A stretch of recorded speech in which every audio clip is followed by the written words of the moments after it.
si conservative marka aan saaray waxaan ka soo qaaday tirada ugu yar waa 500 ilaa 1000 qoys baa guuray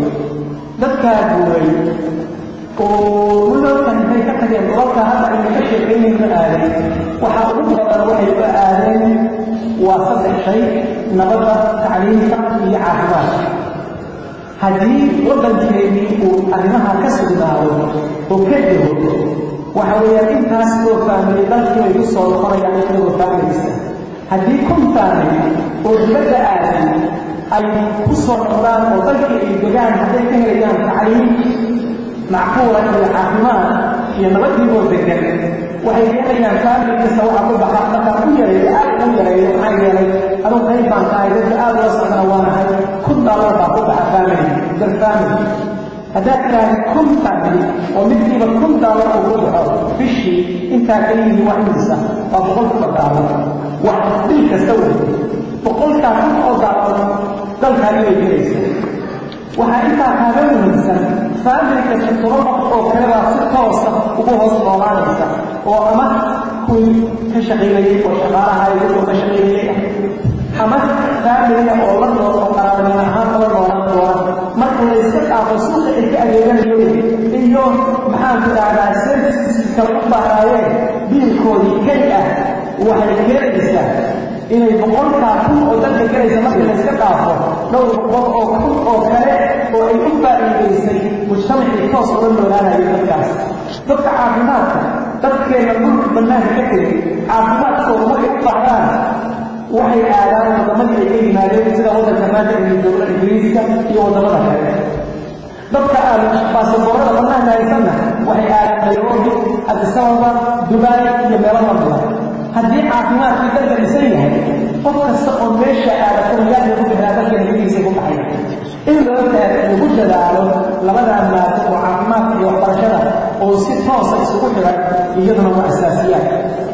waxyaalaha aan ku fakerayno waxaa ka mid ah ama policy ama platformka iyo mustaqbalka aan ka fakerayo dalka inaan ka dhisno wasaarad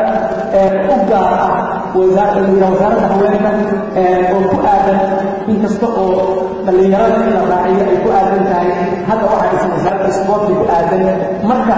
labadan ama la israaciyo ama laba wasaaradood oo kala madax bannaan oo wasaaradada dhalinyarada tahay wasaaradada haweenka ay tahay in la sameeyo haweenku waa laftabarka ummadda oo dhan wey marka la isku daro gaar ahaan waxaan aad iyo aad ugu sii baranay roolka haweenku ay ummadda soomaaliyeed ku leeyihiin markii aan dibadda aadnay maadaama aan anigu 20 sano kanada ku noolahay dhowr sano oo kalena aan waddamo kale ku noolaa waxyaabaha aan aragnay oo ummaddeena hormariyey oo nabadoodii iyo dhaqaalahoodii ka qabtay waa haweenka waagii hore waa gurigaa lagu diin jiray oo raggaasi hadin jiro wuxuu dhaqaban jiray maanta waxay noqotay dalkii in laga soo diro haween iyo carruurteed wada socda oo la yidhahdo halkaa iyo dhul kale aad iyo jale aad hadday meelahaas ku ficnaadaanna dee ii yaro isboolkan ii soo dir hadday xumaadaanna deexdii carruurtaada kala dhimi xaqiiqada jirtaa saas wey adduunyadan isbedeshada oo maanta aynu sidaa ugu noolahay haweenkii waxay keeneen inay naftoodii wax taraan carruurtoodii iskuul geeyaan oo kamiyaan raggiina ay soo sponsor garaan oo soo dalwadaan dalkiina ay lacag u diraan halkaana hadmado iyo intay wax isku xidhaan noloshiisa u hagaagi lahayd intaa ka shaqaynayaan mujtamaca sidaan ah runtii horay looma aqoon haweenku inay sidaa yihiin laakiin maanta waxaa soo baxday xayaatadeenna 90% haweenka inay ku taran tahay wixii la dhisaayo oo dhismaha dalka iyo wixii carruur korina ama waxbarasho geyn ah ama wixii soo sharo ummadda isku xiridda iyaga waayo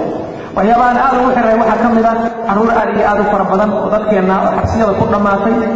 oo aan had iyo jeer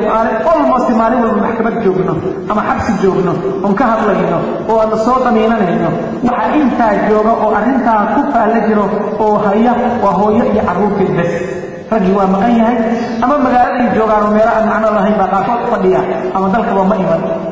hadday jiraan kuwa shaqeeya oo joogaana nolol kale ay mashquul ku yihiin inay wax u qabtaan iyaga laftoodu ragoo dhammina ma wada liito markii run ahaan loo hadlo laakiin haweenka wax gaaraa ma jiraan aniga fahamkayga sidaa darteed waxay la tahay in loo sameeyo wasaarad u gaara oo runtii la horumariyo talantigooda iyo tacliimtooda iyo contributionkooda iyo taladooda iyo wax ku oolkooda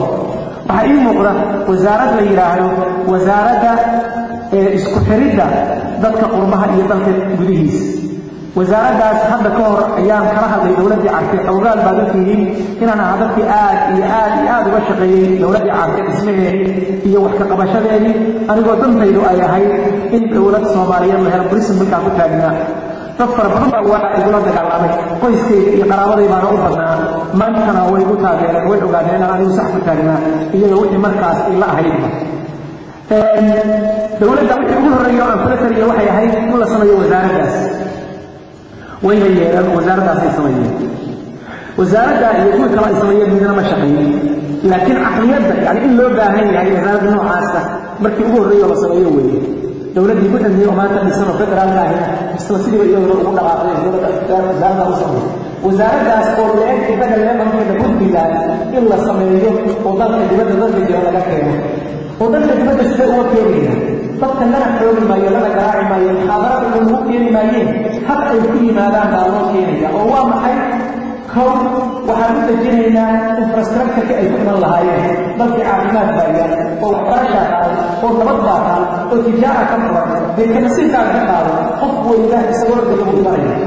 waa arrin ay dadku ku yimaada waxaan kaloo u samaynaynaa dadka dibadda ka yimaada qofku markii laado kontarki waxaan saxiixayaa 5 sano inaan dalka ku noolaado wixii ka badani waa meesheeda inaan iraaqo intaa booskaas abulcayraara ku yaalo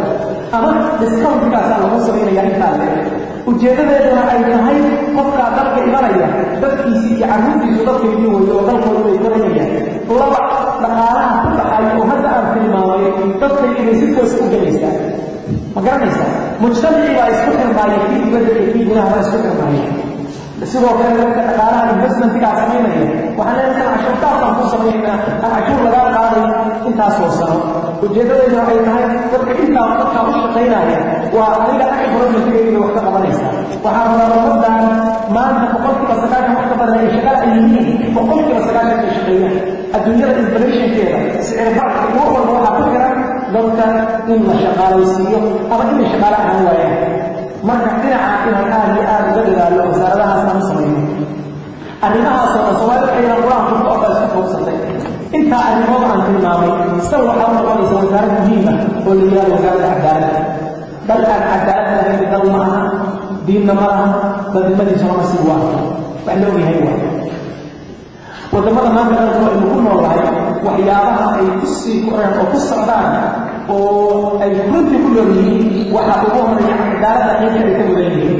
cadaaladda waxaa ka mid ah wasaaradda maxkamadda in la geeyo ama maxkamadaha in la geeyo dad ahal u ah oo qualified ah haddana markay qualified tacriifki u yihiin lagu yaqaano dhinaca kale inay integritigooda ama ammaanadooda ama maxaanku idhaahdaa dadnimadooda ama damiirkooda inay yihiin dadaan lagu kala ahaan number 2 in aysan maxaakimtaasi aysan dowladdu wax daawada dadkeeda ku lahayn madaxweynaha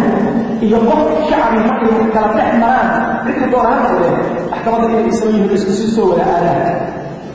waxaa dhacday haddaan tusaale kooban ila siiyo prime ministerkii hore ee Canada John Haidt ayaa wuxuu ku soo tuuray bahal injir camal oo kala chocolate camal oo kala wajigiisa ku malaqay maalin isagoo ku beeg booqasho ku jooga ninkii waa la soo qabtay waa la xiray markaas haddana siday lawyer ku qabsaday prime ministerkii lawyer ku qabsaday muddo markii la isdacwada la isdaba joogay ninkaas dadkii uu ku kacay waxaan macnaha inta lagu garaacay dhowr bilood waxay tahay maanta innaga hadduu gacanta la taago oo iska dhaafin wejiga wuxuu ka dhawaaqo prime minister ama presidentkii gacanta hadduu taago oo ay dhici karto hadduu madaxa xoqan lahaa waa la dinayaaba bal iska dhaaf inuu xaggiisa la soo aaday meel joogin madaxa iyo qof gacanta kor u taago hadduu xoqo nasiibkii weeye isagii aakhiro baa ballanaya hadduu ballan kuma laha garanaysa arrintaa ummadda ay yowey xaqiiqada inay noqoto in dadku ay u socdaan wax wada siman inay yihiin waxaa kaloo baawarkaa ka mid ah madaxweynuhu inuusan qof maxkamada judge qofku markuu noqdo madaxweynihiisa baawar ahayn u xasilo awoodda lagu samayn waa la international wax lagu taaban karo maaha sidaasaana saxa qofka xaakimka ahay ilaahay mooya cidkiisa ka baqay ee uu markaa sida ay la tahay ku xukumo ma garanaysa